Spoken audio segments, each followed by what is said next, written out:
People at school thought I had it all together. Grades, manners, that quiet, mystery girl reputation. What they didn't know was that I was just really good at pretending. Pretending I wasn't constantly worried about my mom's condition getting worse. Pretending I didn't feel the sting of being the scholarship girl in a sea of rich kids who had no idea what a broken home felt like. Pretending I wasn't tired of holding myself together when no one else would. And before I go on, my name is Leah. If you're listening to this and it's pulling something in you, don't forget to like, comment, and subscribe to my channel, A Bite of Tasty Stories. It helps me share more of these real, raw moments with you. Every little support counts. Anyway, the truth is, I didn't start going to the school clinic because I was sick.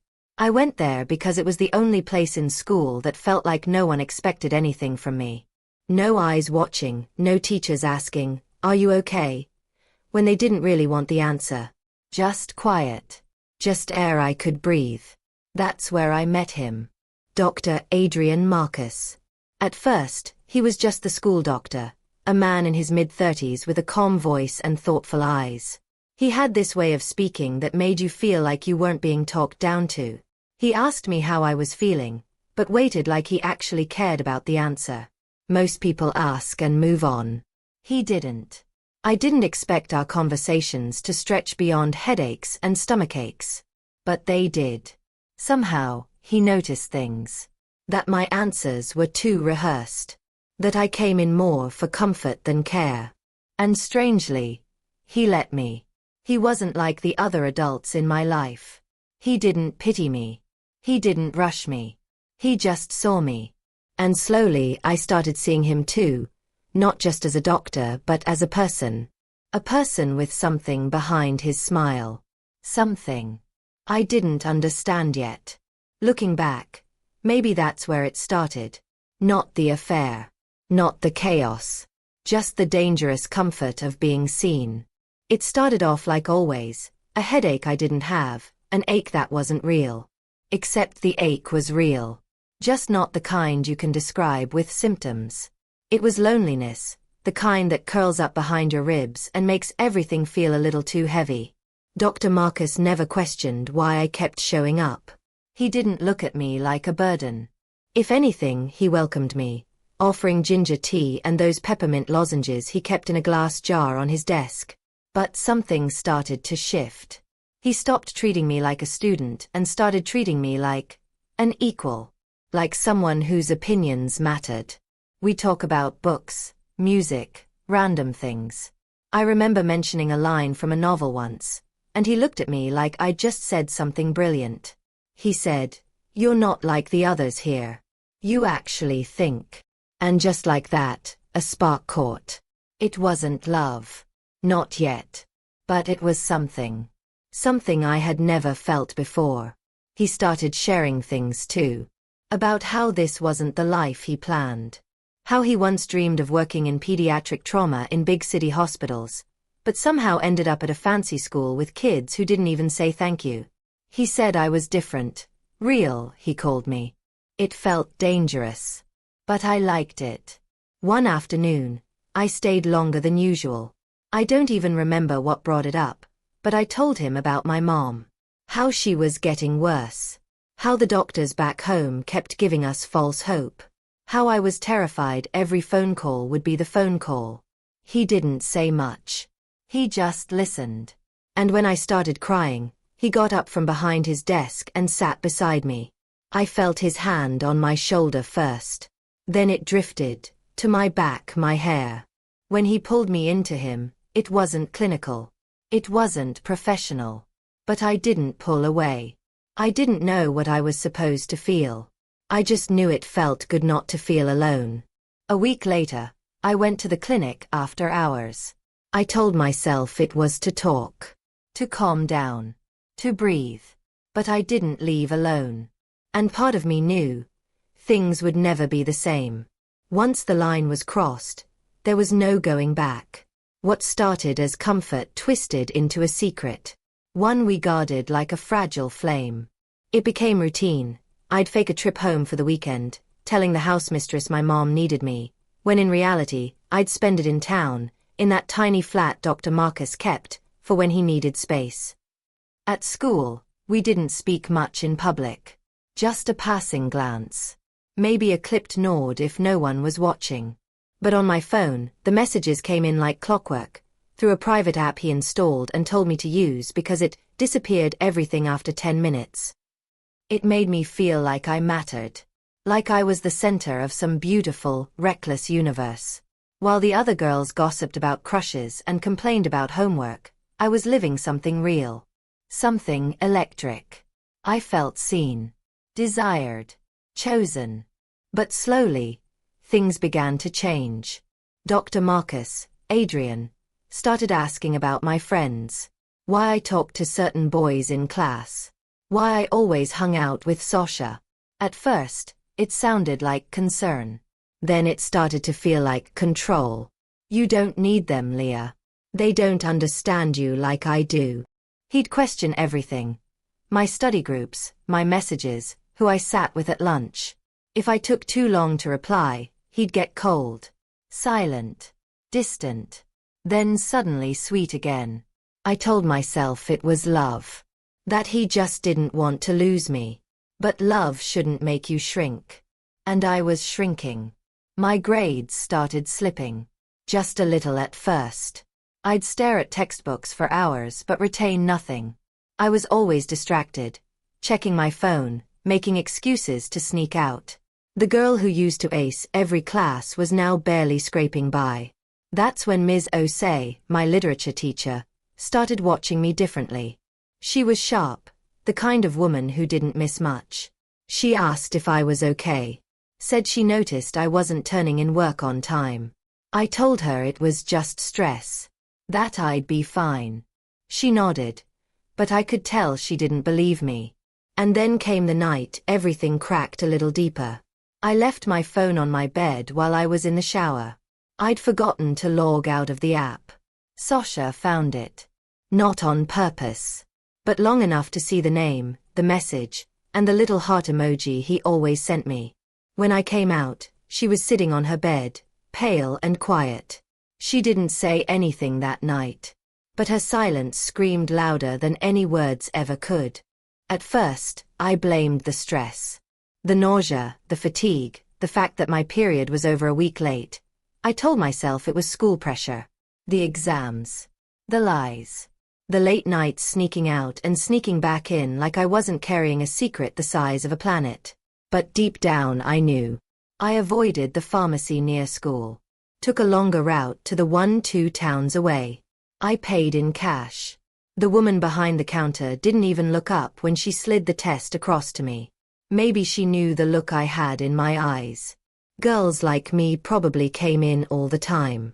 Back in the dorm, I waited for everyone to go to dinner. I locked myself in the shared bathroom, turned on the faucet to drown out the silence, and sat on the toilet like it was the execution chair. I took the test. Set it down. Refused to look. But I didn't need to. The second line was already forming before I could fully exhale. I just sat there. Staring. No tears. No screaming. Just this numb, floating kind of silence that filled me from head to toe. Like I wasn't inside my own body anymore. It wasn't until later that night that I told him. I waited until after hours. Until the hallway lights flickered to night mode and the dorms had gone still. I texted him one word. Urgent. He told me to meet him behind the science block. I thought he'd hold me. Say it would be okay. Maybe cry with me. Something. Instead, he froze. His face went blank, like I'd just broken some unspoken contract. Then came the pacing. The whisper shouting. The cold, fast panic. You can't have it, Leah. Do you understand me? You're a child. You'll ruin both our lives. He told me he knew a clinic. A discreet one. Off campus. He'd cover it all. Money, transportation, even the fake note to excuse my absence. He reached into his coat pocket and handed me a small envelope. I didn't open it. I didn't have to. That was the moment I saw it. Not love. Not fear for me. Fear of me. Of what I carried. Of what I could become. I took the envelope without speaking. I didn't know what else to do. My hands were shaking too hard to hold it steady. And for the first time, the thought crept in like a slow, cold wave. What if I was just a mistake he thought he could control? I didn't go to the clinic. I skipped the day he planned. Turned off my phone. Stayed curled up in bed pretending to be sick, though I didn't have to pretend much. The nausea came in waves now, like my body was punishing me for staying silent too long. When I turned my phone back on that evening, there were 14 missed calls. 6 messages. Each colder than the last. The first one said, "Leah, don't be stupid." The last one just said, "You're ruining everything." That was when I knew, whatever we'd had, it wasn't love. Maybe it never was. The days that followed were quiet on the surface, but under that calm, everything was unraveling. Whispers started chasing me down the halls. Girls glanced at my stomach a little too long. A teacher paused when she called my name, as if something about me had changed. Sasha didn't confront me immediately. She just watched. Waited. Then one evening, while I was sitting on my bed staring blankly at a blank assignment sheet, she walked in and said gently, "Leah, please, just tell me what's going on." I tried to brush it off. Said I was tired. Said my mom was sick again. But the words caught in my throat and came out mangled. And that's when I broke. I told her everything. The late nights. The apartment. The messages. The test. The envelope. Dr. Marcus. The way it all started with kindness and ended with shame. Sasha didn't flinch. She didn't interrupt. She just took my hand and said, "Okay. Then we do this smart. You're not alone anymore." And we did. We reopened the app. I started taking screenshots. Messages that were still in the disappearing thread. Screenshots I had to time perfectly before they vanished. Sasha helped me set up a recording app that ran in the background. The next time Dr. Marcus called, I answered. Calmly. Softly. Like I still trusted him. "I'm scared," I said.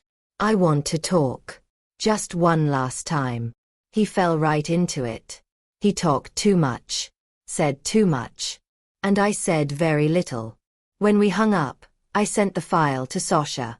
The next morning, I waited outside Ms. Osei's office. She looked surprised to see me.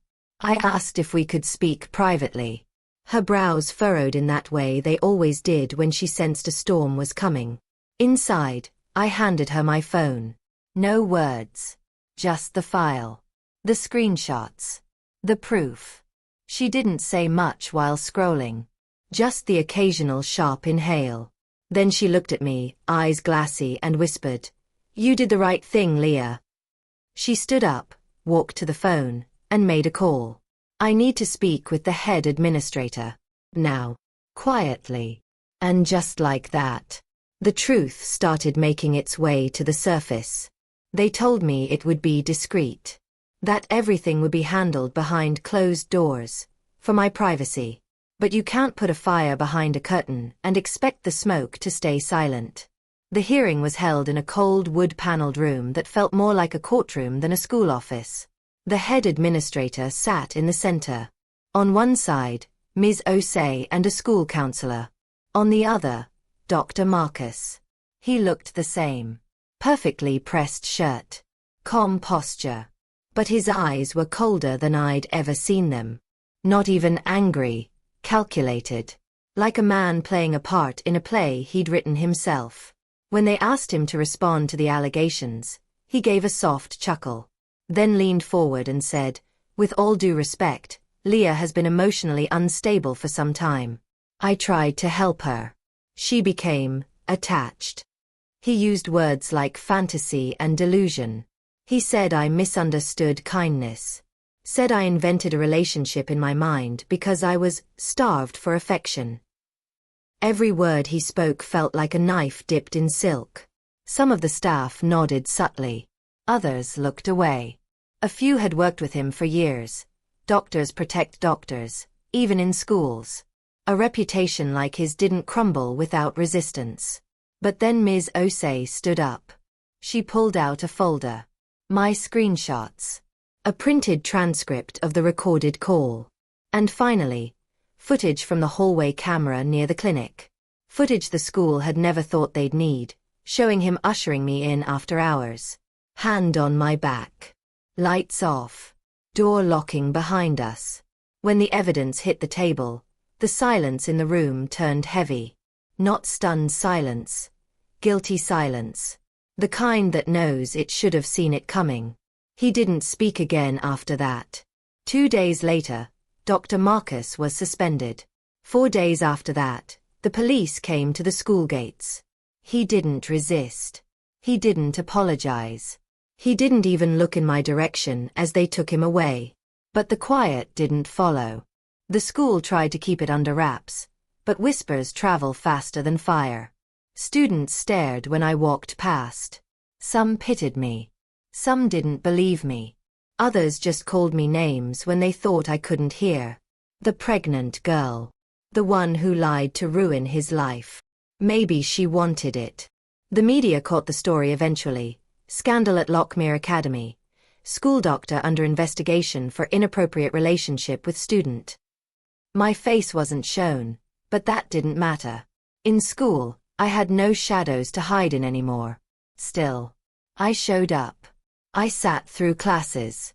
I held my pen with shaking hands and wrote my name at the top of every quiz. Because for once, I wasn't pretending.